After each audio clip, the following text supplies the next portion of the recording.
pada bulan Juli tahun 1518 di kota Strasbourg yang saat itu berada di bawah kekuasaan Kekaisaran Romawi Suci, penduduk digemparkan oleh sebuah peristiwa yang tidak biasa. Seorang perempuan bernama Frau Troffa tiba-tiba mulai menari di jalan kota. Ia menari berjam-jam tanpa henti, meski tubuhnya kelelahan. Orang-orang mengira itu hanya tingkah aneh, tetapi dalam hitungan hari, gerakannya tidak berhenti. Catatan abad ke-16 menyebutkan, beberapa di antara mereka terus menari, siang dan malam, sampai akhirnya meninggal karena kelelahan. Mereka menari tanpa henti, tubuh mereka melemah, tetapi tidak ada yang mampu menghentikan gerakan itu. Fenomena ini segera menyebar.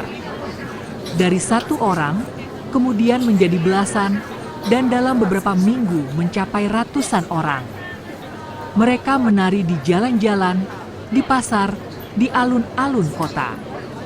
Jumlahnya diperkirakan antara 30 hingga 400 orang. Pemerintah kota kebingungan. Menurut catatan resmi Dewan Kota, penyakit aneh ini menyerang rakyat, dimulai dari seorang perempuan, lalu menyebar ke banyak lainnya. Mereka menari di jalan-jalan tanpa alasan. Karena itu, diputuskan untuk menyediakan ruang luas agar mereka menari dengan aman. Karena keyakinan medis saat itu, para dokter beranggapan bahwa tubuh para penari dipenuhi hot blood atau darah panas. Solusinya, menurut mereka, adalah membiarkan orang-orang itu menari hingga energi buruk keluar. Maka panggung dibangun, musisi dipanggil, dan musik dimainkan untuk mengiringi tarian. Namun keputusan ini justru memperparah keadaan. Semakin banyak orang ikut menari dan korban bertambah. Dalam kepercayaan religius masyarakat setempat, tarian tak terkendali dikaitkan dengan kutukan Santo Vitus.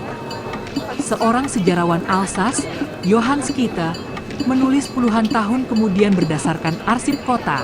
Di Strasbourg, pada tahun 1518, banyak pria dan wanita dihantui oleh keinginan menari. Mereka terus menari hingga tubuh mereka roboh. Ini disebut penyakit menari dan dipercaya sebagai kutukan Santo Vitus. Karena keyakinan itu, akhirnya otoritas kota memutuskan untuk membawa para penari ke kapal Santo Vitus di Saverne di perbukitan dekat Strasbourg.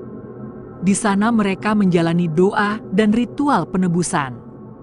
Setelah langkah ini, laporan menunjukkan jumlah penari mulai berkurang dan perlahan wabah mereda. Fenomena ini tidak pernah sepenuhnya dijelaskan.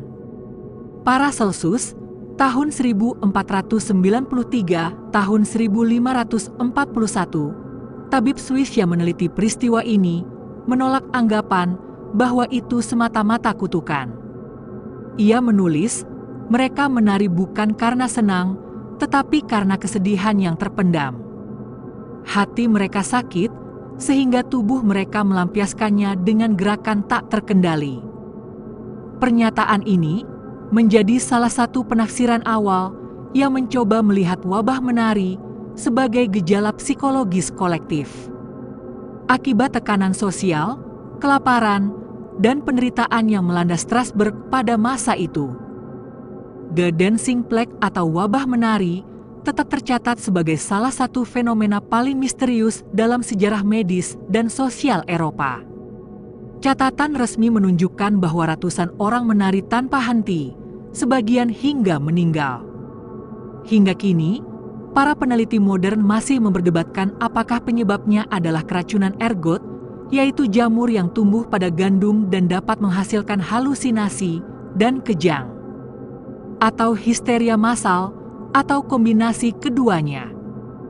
Yang pasti, peristiwa itu benar-benar terjadi. Didokumentasikan oleh dokumen resmi Dewan Kota, sejarawan lokal, dan tabib seperti Paracelsus. Bagaimana menurut Anda? Tulis di kolom komentar. Bagi yang belum, jangan lupa subscribe. Terima kasih.